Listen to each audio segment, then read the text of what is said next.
A gente está estudando Filipenses, pensando sobre a teologia da alegria em face ao sofrimento, em meio ao sofrimento. Queria que você abrisse sua Bíblia, Filipenses capítulo 2. Filipenses capítulo 2. A gente vai ler do versículo 19 até o 30. Filipenses capítulo 2, de 19 até o 30.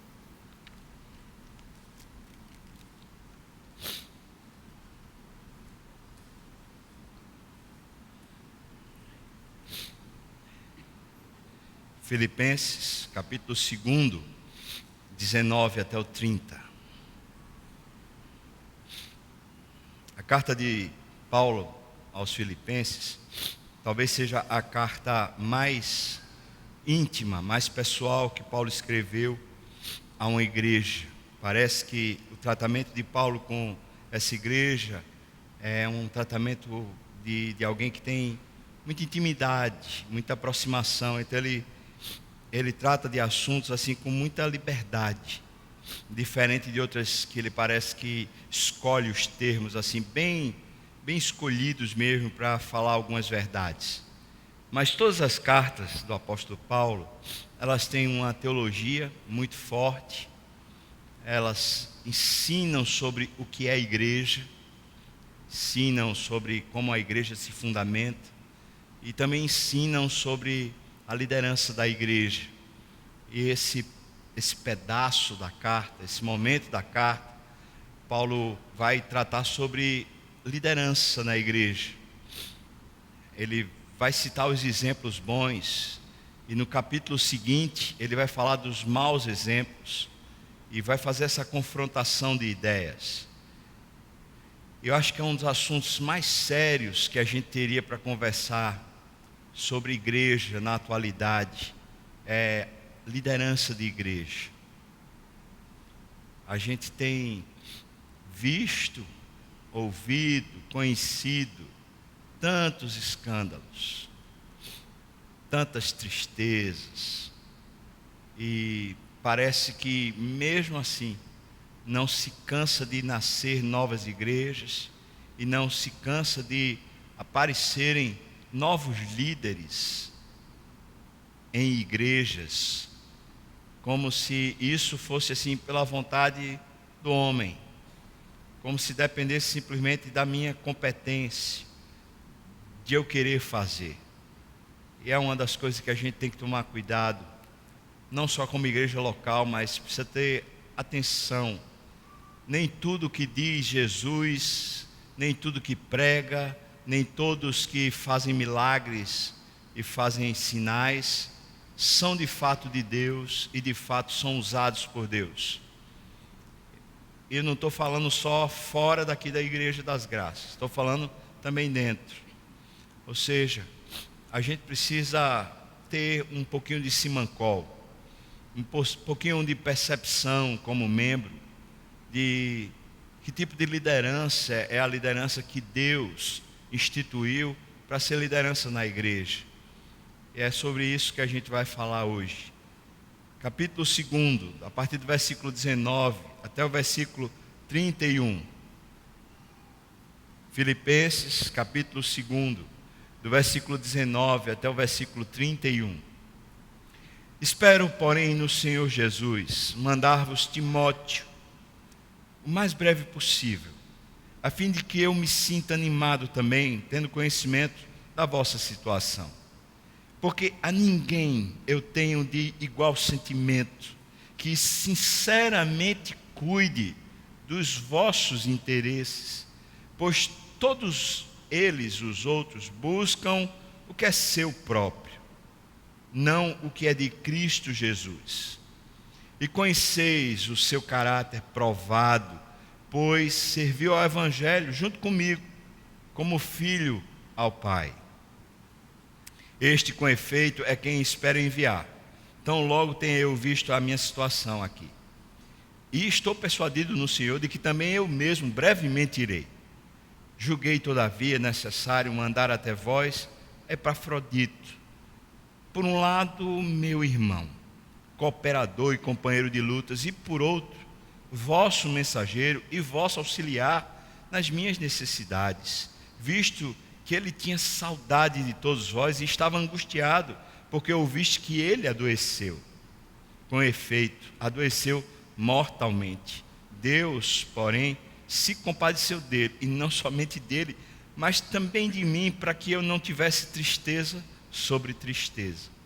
Por isso, tanto mais me apresso em mandá-lo, para que, vendo-o novamente, vos alegreis, e eu tenha menos tristeza.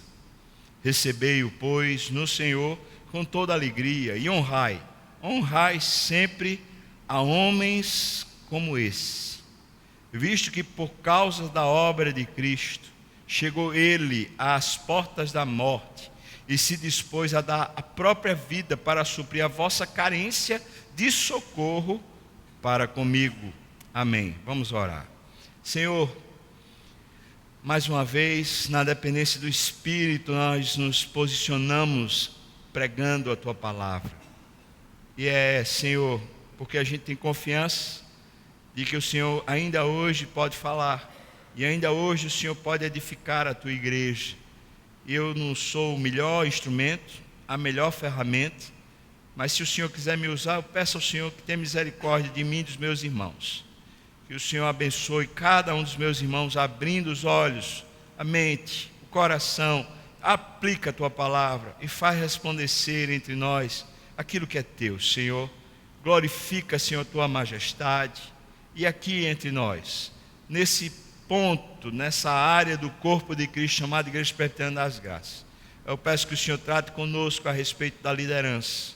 A liderança dessa igreja, a liderança de cada parte, de cada ministério, de cada área. Eu peço que o Senhor trate, a começar por mim, Senhor.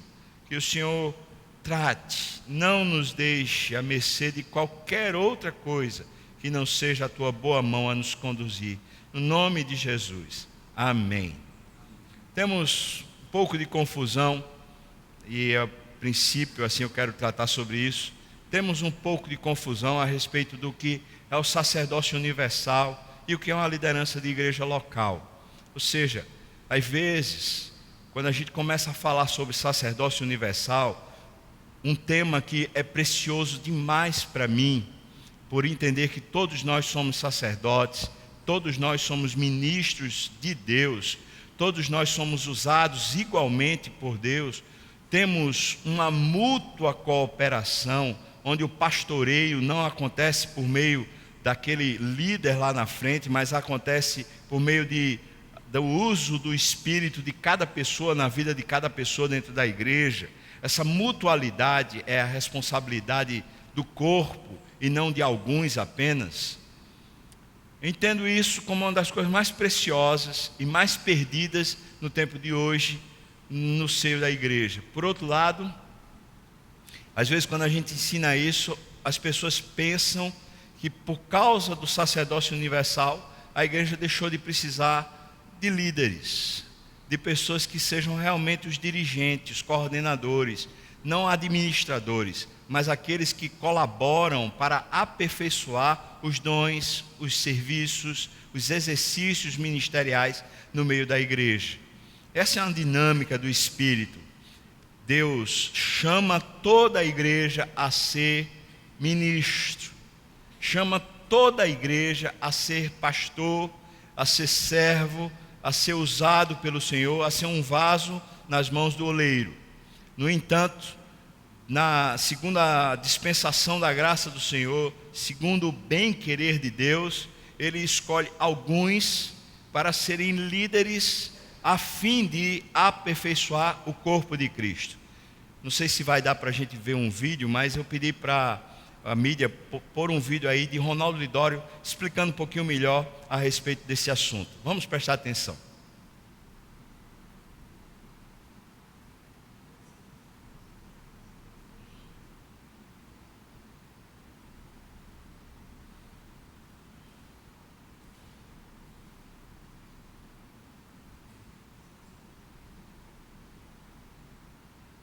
Tu pede para voltar? Sérgio vai abrir ali o som. Coisas, construções, instituições, Tá aberto? Deus usa. Pode ser agora? Vamos lá.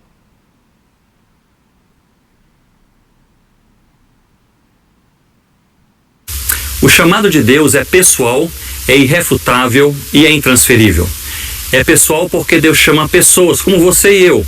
Deus não chama coisas, construções, instituições. Deus usa tudo isso, mas Deus chama pessoas, conversa com pessoas, inspira pessoas e envia pessoas a fazerem a sua vontade em toda a terra. Esse chamado é também irrefutável porque Deus se faz ouvir. Quando Deus fala, a sua palavra cala profundamente em nosso coração. Nós sabemos que há alguma coisa a ser feita, algo a ser transformado em nossa alma, em nossa vivência, em nossos dias, e nós desejamos ser mais e mais usados pelo Senhor Jesus. Mas esse chamado não é apenas pessoal e irrefutável, mas é também intransferível. Nós não podemos terceirizar o chamado de Deus em nossas vidas, nós não podemos colocar nas mãos de outros aquilo que Deus colocou na sua mão e nas minhas mãos para servir ao Cordeiro Jesus. Eu creio que a palavra de Deus, quanto ao chamado, ela é abundante em afirmar que todos os salvos em Cristo são chamados por Deus. E esta é parte dessa verdade teológica bíblica. Todos os salvos em Cristo são chamados por Deus para serem sal da terra e serem luz do mundo. Então, se você é salvo no Senhor Jesus, você não precisa ser um evangelista, um pastor, um missionário, alguém com tempo integral para servir ao Senhor Jesus. Ao contrário, ser salvo no Senhor Jesus assegura a você esse chamado do Senhor para que você possa segui-lo e servi-lo. E eu creio que essa é uma verdade bíblica, mas é uma verdade complementar. Porque se por um lado todos os salvos em Cristo são chamados por Deus, por outro lado, no meio de todos, Deus também chama alguns para ministérios específicos.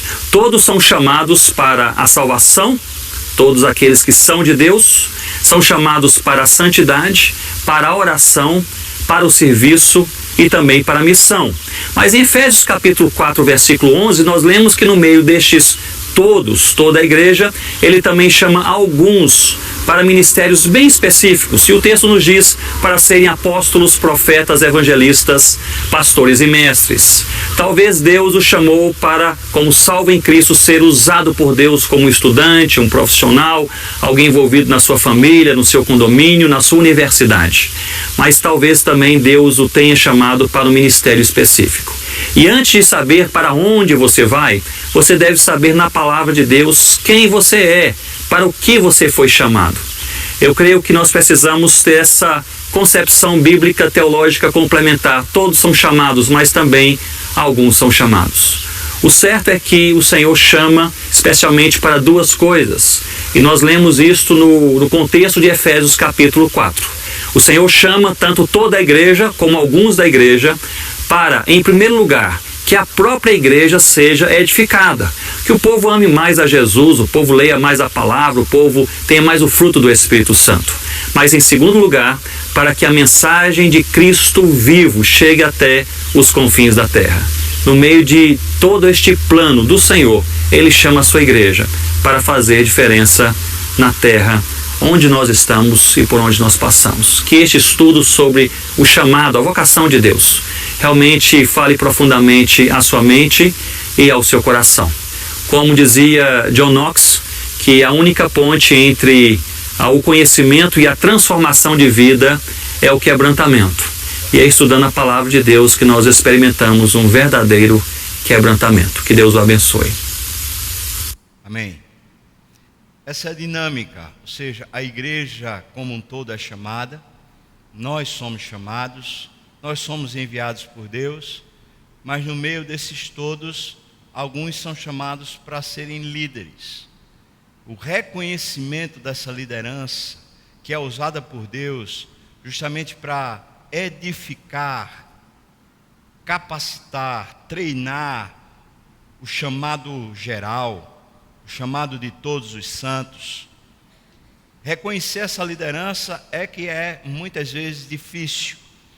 A nossa igreja, não falo só a igreja presbiteriana, mas a igreja evangélica de um modo geral, ela se instituiu e se estruturou. E ao criar estruturas, ao criar mecanismos para admitir quem são os seus líderes, a igreja naturalmente corre riscos. Quais são os riscos que a igreja corre? Os riscos de alguém ser levado a ser líder sem necessariamente passar pelos critérios da palavra.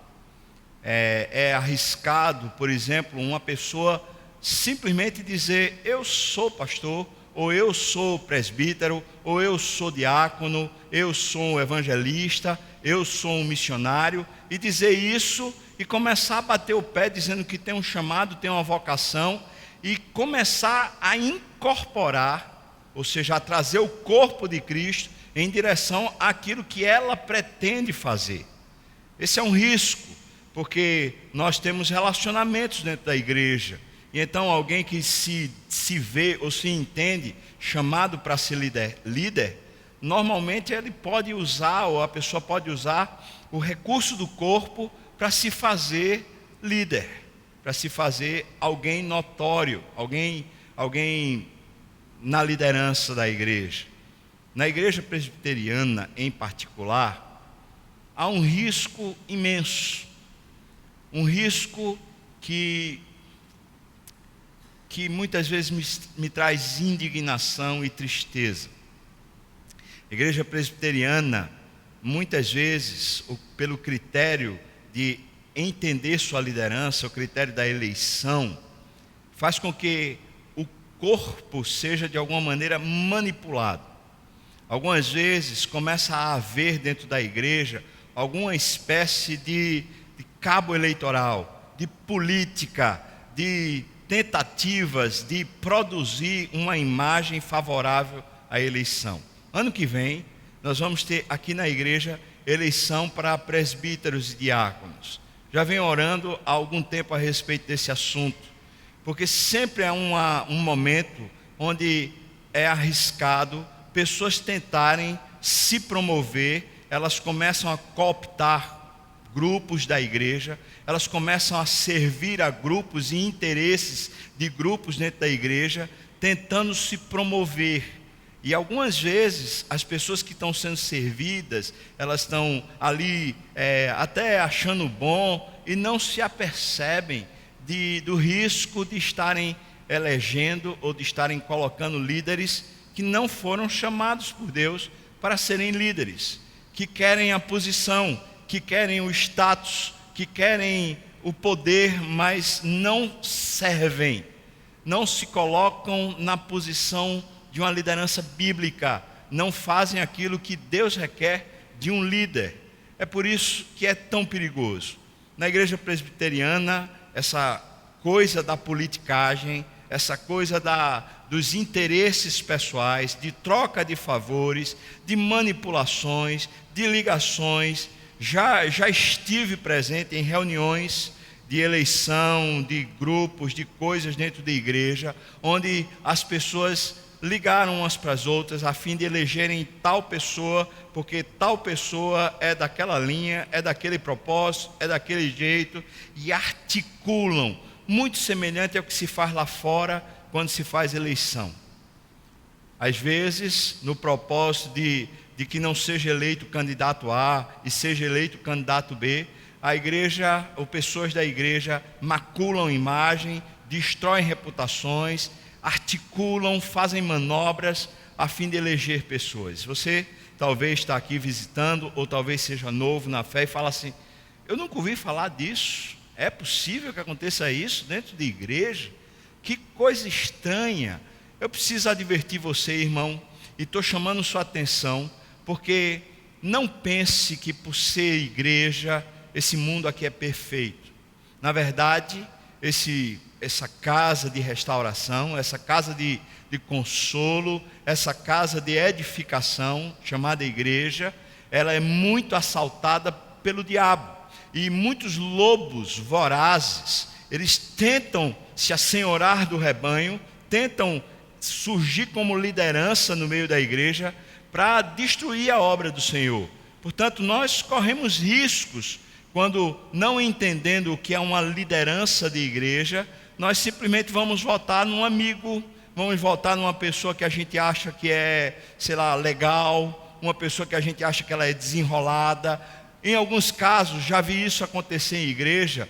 Vamos votar em fulano porque fulano é rico. Vamos votar em fulano. Certa igreja, uma vez, eu tive o desprazer de ser o que estava lá responsável pelo momento da eleição. E naquela igreja eu vi as pessoas conversando antes mesmo do momento da eleição, falando: nós vamos votar em Cicrano porque ele tem doutorado, porque é uma pessoa culta, uma pessoa esclarecida. E usando esses tipos de argumentos, o que se faz perceber é que a igreja muitas vezes está usando os critérios errados. São critérios que não são bíblicos, são critérios que não abençoam a igreja. Nós precisamos muito mais da Bíblia do que de simplesmente personalidades no meio eclesiástico, do que trocas, barganhas, cabo eleitoral no meio da igreja, articulações, manobras, favorecimento. Fulano chega e diz para o outro assim: rapaz, se você ajudar na minha causa, eu vou mexer os pauzinhos para você ser eleito. Esse tipo de manobra, além de ser diabólica, ela faz a igreja correr risco na sua edificação. Talvez um dos principais patrimônios que a igreja tenha é justamente a sua liderança.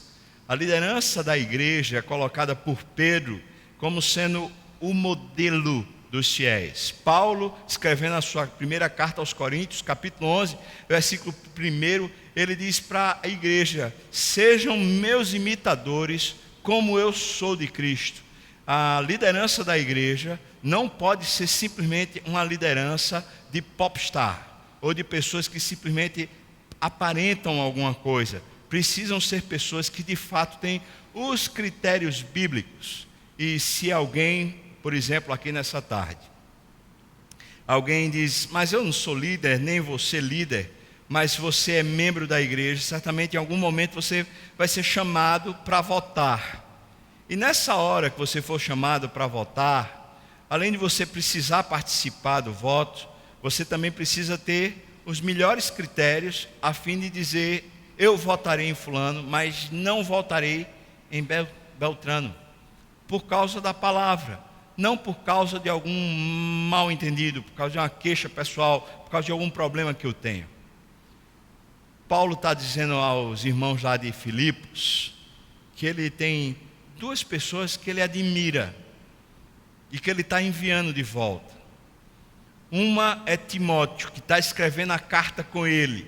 Timóteo era discípulo de Paulo, alguém que cresceu junto com Paulo na viagem missionária, na segunda viagem missionária, começou a se identificar com o ministério, foi provado por Paulo nas viagens, nos ensinos, foi provado nas muitas tarefas do ministério.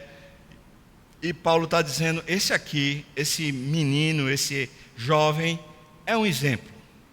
Eu queria que vocês recebessem porque ele é um exemplo.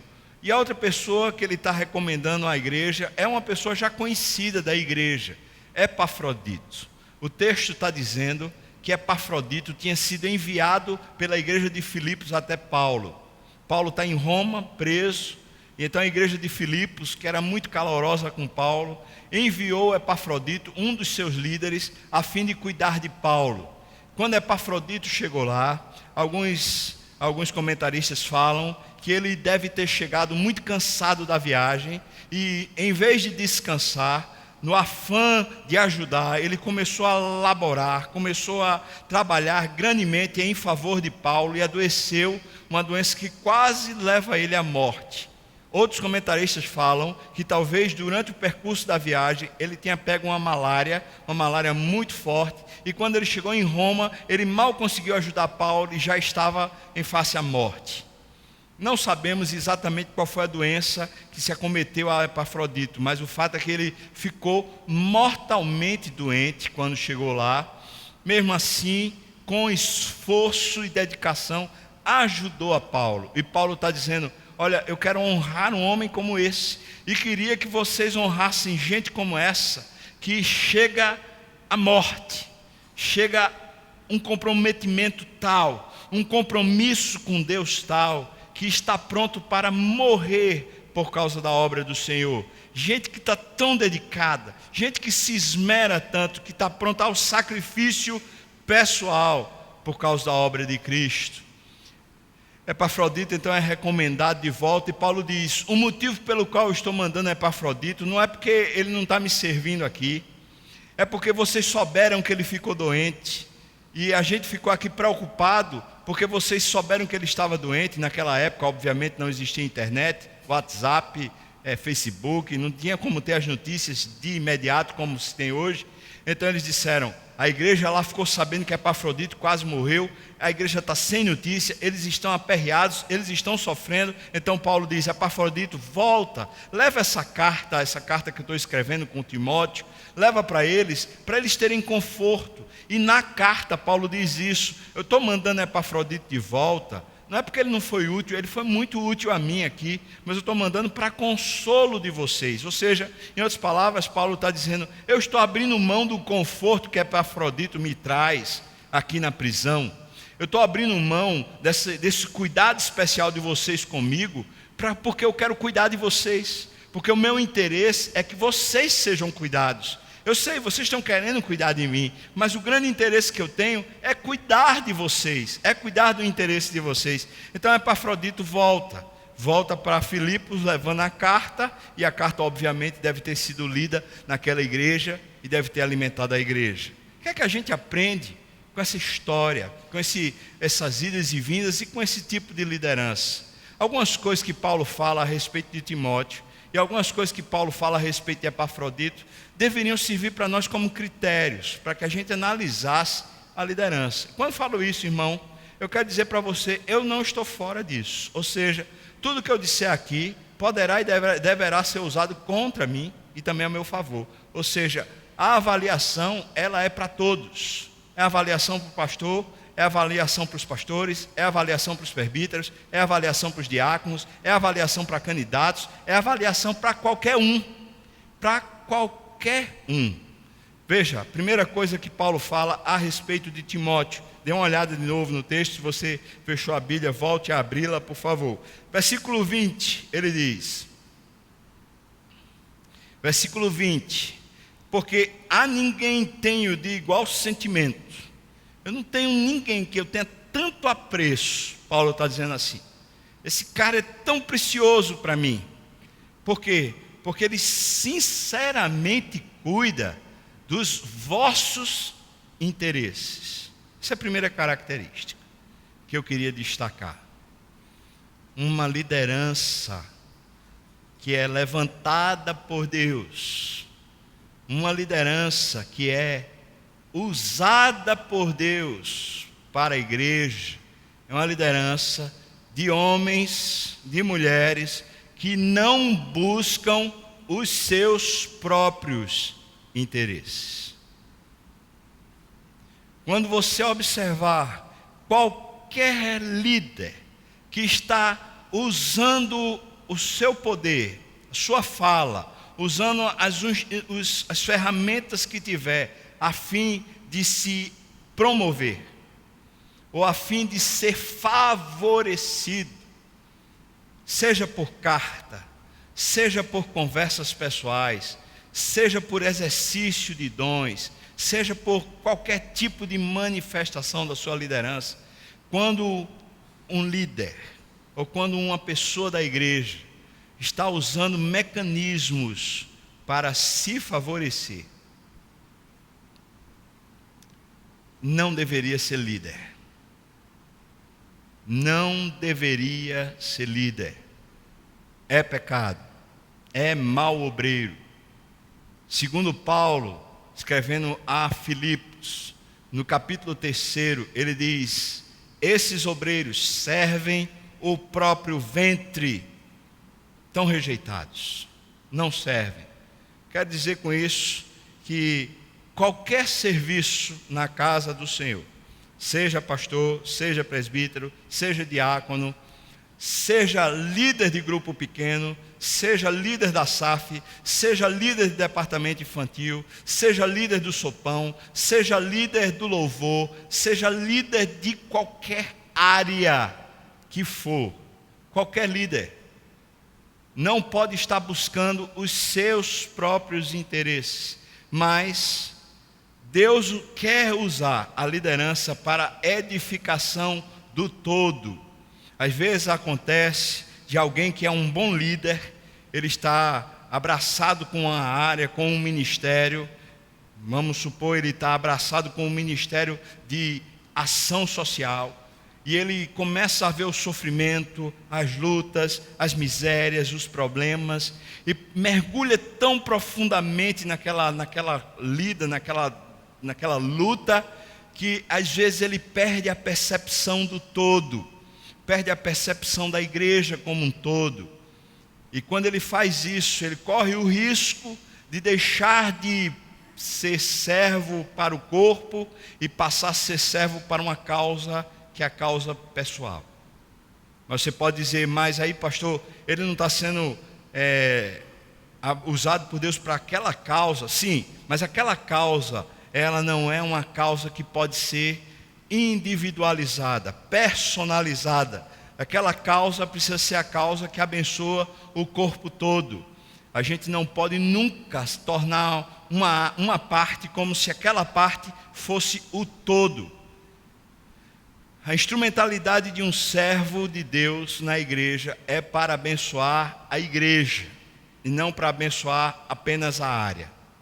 E quando alguém começa a ser usado por Deus e começa a tentar ter benefícios pessoais por causa desse uso, por causa do seu serviço, esse alguém está reprovado. Está reprovado. Não deveria ser mais pastor, não deveria ser mais presbítero, não deveria ser mais diácono, não deveria ser mais líder de grupo pequeno, não deveria ser mais líder de departamento infantil, professor de escola dominical ou qualquer outra área no meio da igreja. Então essa é a primeira característica que eu queria destacar. Quando alguém é colocado por Deus como líder, deixa de buscar os seus interesses, deixa de buscar o que é propriamente seu, e agora é usado por Deus no interesse maior, o interesse do corpo, o interesse da igreja, o interesse daquilo que é para Deus. Segunda coisa que o texto parece apresentar para nós, a gente encontra aqui no versículo 21. Todos eles buscam o que é propriamente seu e não o que é de Cristo. A gente pensar em buscar o crescimento, a edificação da igreja, não pode desmerecer e não pode esquecer ou obliterar buscar a Cristo. Uma liderança que está muito enfadada, muito cansada, muito consistente em buscar o interesse da igreja, mas deixa de mostrar Cristo, deixa de revelar Cristo. Os seus procedimentos, as suas conversas, as suas atitudes não revelam mais o interesse genuíno por Jesus, mas apenas revelam o interesse pela igreja, apenas revelam o interesse pelo corpo de Cristo, mas não revelam mais o interesse por Cristo.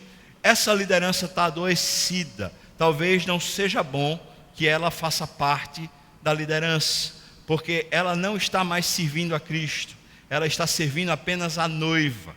Deus não nos chamou para servir a noiva, Deus nos chamou para servir o noivo, e o noivo é Jesus Cristo. Enquanto como líder somos usados para levar a igreja a buscar Jesus, estamos na direção certa. Mas quando usamos a igreja para buscar a própria igreja, ou para buscar outra coisa que não seja Jesus, essa liderança está adoecida e certamente precisando de tratamento. Se você seguir um pouquinho mais adiante, versículo 22, uma terceira qualidade que para mim eu considero por demais importante, diz: e conheceis o seu caráter aprovado. Como é que um caráter se torna aprovado no seio da igreja? Isso é uma coisa muito importante.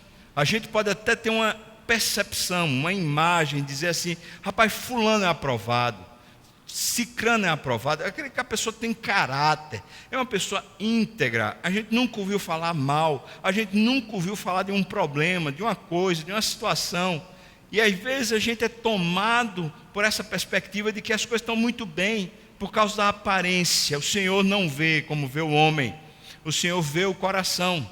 Os homens veem apenas a aparência. Paulo diz assim, olha, o caráter é aprovado, pois serviu o Evangelho junto comigo como filho ao Pai. Uma liderança precisa ser aprovada, quer dizer que provas precisam ser feitas, e as provas são provas de fidelidade à liderança da igreja. Quando alguém começa a se surgir como líder, ou quer ser líder, se insurgindo contra a liderança da igreja, se insurgindo em favor de projetos ou propósitos pessoais, que não são servidos à igreja, direcionados à igreja, essa liderança não pode e não será aprovada pelo próprio Deus. Como é que um caráter é aprovado? É a partir do exercício, do desempenho, do esforço, da dedicação. Mas essa dedicação, esse esforço e esse empenho está ligado à liderança maior. Ou seja, ninguém poderia ser considerado aprovado para ser líder dentro da igreja se essa pessoa não fosse aprovada pelos pastores e aprovada pelo conselho da igreja. Não pode. Como alguém vai ser considerado um bom líder, se não foi antes testado, se antes não foi acompanhado, se antes não se viu a sua fidelidade às Escrituras, se antes não se percebeu a sua fidelidade a Jesus Cristo, se antes não se percebeu a sua submissão aos líderes instituídos por Deus dentro da igreja, como essa pessoa poderia ser considerada como liderança? Não pode. Pode já ter feito muito, mas não se constitui um bom líder, não se constitui uma boa liderança, por faltar essa insígnia, por faltar esse ponto, aprovado o seu caráter. Como um caráter é aprovado? A partir de um caminho, de um procedimento de integridade, de inteireza, de estar debaixo de liderança. Acho interessante isso, porque na igreja presbiteriana, às vezes acontece a questão só da conveniência. É possível, por exemplo, que dentro de um conselho de igreja, graças a Deus a gente não tem vivido isso na Igreja Presbiteriana das Graças, mas já vi isso acontecer em outras situações. É possível que dentro de um conselho de igreja, os próprios presbíteros e pastores não estejam debaixo dessa subordinação, não estejam debaixo desse caminho de caráter, mas estejam cada um buscando seus próprios interesses e estão ali em conivência, mas não estão em convivência, não estão juntos no mesmo propósito, mas estão ali cada um servindo a uma área e um partido da igreja, como se a igreja estivesse fatiada em lotes, para cada um ter o seu campo político, sua área de atuação, fazendo daquela área, daquele pacote, a sua gestão pessoal. Como uma igreja vai ser sadia se a liderança não estiver comprometida e debaixo de outra liderança? Na igreja presbiteriana, isso eu louvo a Deus, nenhum pastor está sem liderança sobre si. Nós não somos uma igreja episcopal. Na igreja episcopal, se fôssemos, eu seria o pastor principal, o pastor líder da igreja, que não teria nenhum pastor sobre mim. Mas eu sou membro de um presbitério. Num presbitério, eu tenho Lavoisier esse ano como sendo presidente do presbitério. E Lavoisier, que é pastor de uma igreja bem menor aqui em Recife, conquanto seja uma igreja menor, ele é a liderança de Deus sobre a minha vida. Ele é o presidente do presbitério. Eu tenho um presidente do sínodo sobre mim. Eu tenho um presidente da IPB, Roberto Brasileiro, que está sobre mim.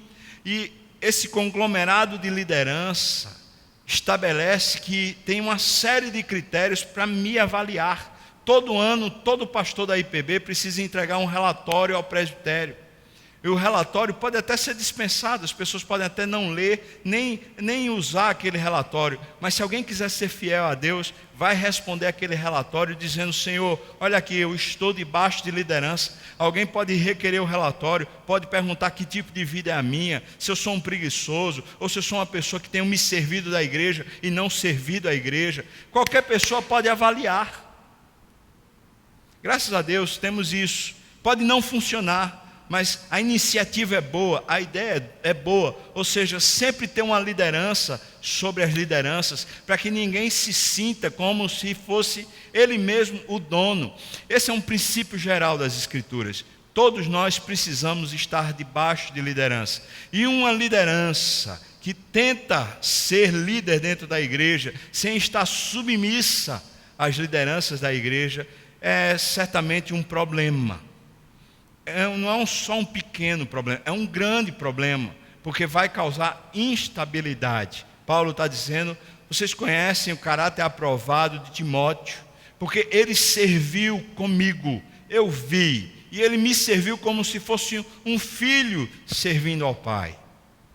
Eu vi, eu sou testemunha, ele foi testado, ele foi aprovado no seu caráter. Mais um pouco adiante, Paulo então fala de Epafrodito. Eu gosto do que Paulo fala a respeito de Epafrodito. Ele diz que Epafrodito fala que ele é companheiro de lutas, versículo 25, mensageiro vosso e auxiliar nas minhas necessidades. Fala que ele tem saudade, mas versículo 27 diz: com efeito adoeceu mortalmente. Deus se compadeceu dele, se compadeceu de mim, para que eu não tivesse tristeza sobre tristeza. O que ele fala a respeito de Epafrodito, quando diz que ele adoeceu mortalmente, e que depois ele coloca esse homem em evidência e pede para ser honrado, é que homens como este deveriam sempre ser valorizados dentro da igreja. O que é que torna esse homem possível ou passível de ser honrado? É que, por causa do serviço ao Senhor na igreja, ele estava pronto a se sacrificar. Quer dizer, não há liderança, preste bem atenção, talvez esse seja o ponto principal. Não há liderança estabelecida por Deus na igreja que não se sacrifique pessoalmente. Quando você olhar um pastor que deixa de fazer suas funções, não participa da igreja, não serve a igreja, não prega a palavra, não estuda a palavra, não ora mais pela igreja, irmão, pode ser eu queria ser advertido e queria ser posto para fora. Pode ser qualquer dos pastores auxiliares. Quando você observar um presbítero que não está tomando parte na igreja, que deixa de ir para os acampamentos, para os retiros, para as programações, que sempre está buscando a sua própria conveniência, pode ser quem for, investigue, veja se vale a pena, porque a demanda do ministério é uma demanda sacrificial. Ninguém deve nem pode ser líder dentro da igreja como sendo alguém que é o dono, que manda, que estabelece, que tem a voz, mas não tem o labor. Deus não dá direito a ninguém mandar na igreja, porque Ele é o Senhor da igreja. Deus escalona, chama para serem servos. E os líderes, aqueles que são chamados para serem líderes, precisam ser os mais servos de todos os servos, porque eles servem aos servos. Então eles estão abaixo, eles são os que mais se sacrificam. Então, por exemplo, se algum diácono não está na escala, está lá na escala do boletim, mas não participa ali, se algum presbítero não está servindo, não está participando, se algum pastor não está participando, não está servindo, eu quero lhe advertir. Não é bom, não é uma boa liderança. Uma boa liderança é aquela liderança que se prontifica ao sacrifício pessoal. É por isso que é pesado. E ninguém pense que ser líder dentro de igreja é uma coisinha de projeção pessoal. Não é. É antes o contrário. Ser líder dentro da igreja vai requerer presença, vai requerer muitas vezes tristeza, vai requerer muitas vezes disposição, vai requerer muitas vezes abrir mão de uma série de coisas pessoais, de uma série de desejos pessoais, sonhos pessoais, a fim de servir a igreja. Paulo está dizendo, eu estou mandando Epafrodito para vocês, ele está servindo de consolo para mim, ele está sendo uma bênção, eu estou preso, era bom que ele ficasse aqui, mas eu estou mandando para vocês não terem tristeza. Ou seja, eu estou me sacrificando para o benefício do todo. Um bom líder na igreja é sempre aquele que está pronto ao sacrifício pessoal para o bem do comum, para o bem de todos, para o bem da igreja. Começar pelo pastor. Por isso, tem que começar por mim. Se Deus tem colocado a mim como líder na Igreja Presbiteriana das Graças, quem tem que ser medido sou eu. Mas o segundo grupo pode medir os pastores auxiliares. Todos. Os presbíteros, todos. Os diáconos, todos. E quando você estiver pensando em eleger algum presbítero ou diácono ou pastor numa próxima eleição que venha por aí pela frente, julgue, pense, é uma pessoa que participa da igreja, está ativo na igreja, participa de reuniões de oração, está à disposição, é um servo, é um bom conselheiro, é uma pessoa dedicada, conhece as escrituras, é apto para ensinar, tem uma família equilibrada, valoriza a Deus, busca a Deus, é um exemplo de santidade, é um exemplo de fidelidade. Se não é, se o currículo é outro, pode ser até um bom servo do Senhor, mas não é líder. Não pode ser. Isso é uma boa avaliação. É claro, Paulo não escreveu isso aos filipenses, para que eles avaliassem. Mas à medida que ele escreve dizendo, eu quero que vocês valorizem e recebam esses homens, ele está naturalmente mostrando para a gente quais são os critérios de uma boa liderança, de uma liderança aprovada. E portanto esse texto serve para mim como sendo um instrumento de Deus para que eu avalie a minha própria liderança. Que eu avalie e seja avaliado por Deus sobre o caminho que eu faço. Caminho que os pastores auxiliares fazem, o caminho que o conselho faz, o caminho que a junta diaconal faz. Nós não precisamos de donos, nós não precisamos de pessoas para darem opinião. A igreja não precisa disso. A igreja já tem um líder que é Jesus, já tem um dono, já tem alguém com opinião, já tem alguém com a diretriz, já tem alguém com o cajado, já tem alguém com o pastoreio. Não precisamos disso. Nós precisamos de pessoas que estão prontas para o sacrifício. Nós precisamos de líderes que estão prontos a pagar o preço da santidade, pagar o preço do serviço, pagar o preço da edificação do corpo, pagar o preço de servir a igreja. Missionários que são chamados por Deus. Até agora eu não falei a respeito deles. Veja que Paulo é missionário, preso, e está dizendo para a igreja, estou escrevendo para vocês, mandando de volta Epafrodito, porque o meu interesse é que vocês estejam bem. E vocês mandaram Epafrodito para que eu esteja bem, mas o meu interesse é que vocês estejam bem. Quando um missionário no campo, seja lá onde for, mesmo passando por uma luta, por um sofrimento, perde a perspectiva de que o interesse de Deus é a igreja, é a edificação da igreja, o fortalecimento da igreja. Quando alguém acha que o fim da obra é o seu próprio ministério, quando alguém passa a perceber que a finalidade última da obra é a sua própria vida pessoal, esse alguém perdeu o ministério, perdeu Jesus, perdeu a igreja. Nós estamos com critérios a respeito de líderes de grupos pequenos. Nós não queremos, e a partir de 2017, se Deus assim permitir, não teremos mais liderança de grupos pequenos que não passem ou não estejam passando pelo discipulado. Precisam ser formados, precisam caminhar junto, caminhar com a igreja, em direção a Cristo.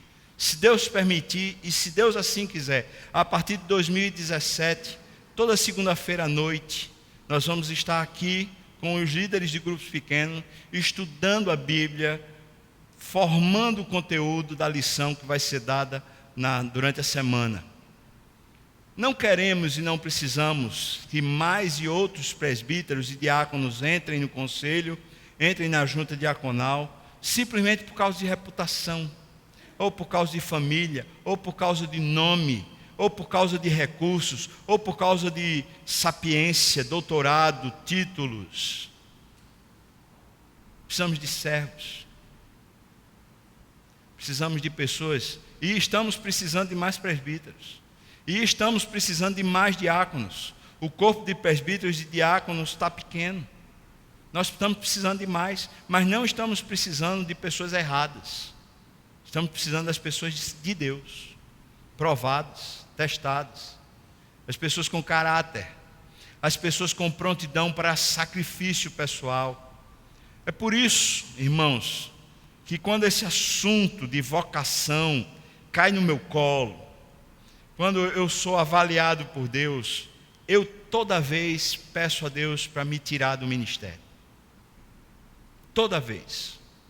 Eu falo, Senhor, eu não dou conta desse negócio. Eu queria fazer outra coisa da minha vida. Eu queria pular fora, porque esse negócio é arrochado, esse negócio acocha, esse negócio é para torar, é para matar um. Eu não queria. Não posso ser só meia boca. Não posso ser só pela metade. Deus tem chamado, certamente tem chamado pessoas da igreja para serem líderes. Pessoas da igreja para serem formados em liderança. Eu espero no Senhor, eu tenho orado a Deus, para que Deus dê sabedoria a você, irmão, que numa próxima, numa outra, nas eleições que vierem de igreja, a gente possa ter sabedoria de Deus para escolher as pessoas que são servos, as pessoas que têm caráter aprovado, submissão à liderança, as pessoas que estão prontas para o sacrifício pessoal, a fim de que a igreja seja edificada. Espero no Senhor que pelo menos esses critérios possam ser percebidos e assim serem tomados pela igreja como sendo o princípio da liderança. Queria pedir a você que orasse. Não tem ninguém de ferro não, irmão. Não tem ninguém de plástico não. Eu sou de carne e osso. Os pastores são de carne e osso. Os presbíteros também, os diáconos também. Somos falhos. A gente não dá conta. Faz 2 meses que eu não tenho um dia de folga. A gente não dá conta. A gente cansa. Às vezes a gente exaure as forças. A gente precisa de oração. A gente precisa da assistência do Espírito. A gente precisa do comprometimento da igreja para ela se pastorear e ela se cuidar. A gente precisa de uma igreja madura que se edifique e se fortaleça. É para isso que existe liderança. É para essa edificação. É para esse fortalecimento. É para esse crescimento espiritual da igreja. Eu quero pedir a você que ore. Ore por mim. Ore pelos pastores. Ore pelos presbíteros. Ore. Ore pelos diáconos, irmãos. Ore. Mas ore também quando estiver chegando a próxima eleição aí, para que Deus mande as pessoas certas, as que Ele mesmo quer. O Senhor mesmo as identifique e a gente seja obediente nesse caminho do Senhor. Vamos orar agora. Feche seus olhos. Vamos orar. Senhor, a gente é pequeno e insuficiente para esse assunto. Eu sou, Pai. E eu já tenho pedido ao Senhor misericórdia sobre mim, sobre a igreja das graças, sobre a liderança dessa igreja. E agora, Deus, eu quero pedir sobre os meus amigos pastores aqui, comigo nessa igreja, sobre suas famílias, esposas, filhos, seus parentes, que o Senhor os abençoe. Quero pedir, Senhor Deus, pelos presbíteros dessa igreja, também suas famílias, filhos, Senhor, esposas, que o Senhor abençoe. Quero pedir pelos diáconos dessa igreja, por aqueles casados, por aqueles que têm filhos, Senhor, os abençoe, guarda-os, fortalece-os, promove-os, Senhor Deus, segundo a Tua graça. Todos nós, Senhor, precisamos de Ti. Dá-nos, Senhor, privilégio de sermos achados fiéis. Dá-nos, Senhor, o privilégio de que a Tua igreja ande e caminhe aqui nas graças, ande e caminhe buscando ao Senhor, com mutualidade, com crescimento sincero, com a bênção do Senhor crescente entre nós. Nós oramos assim, Senhor, no nome de Jesus. Amém.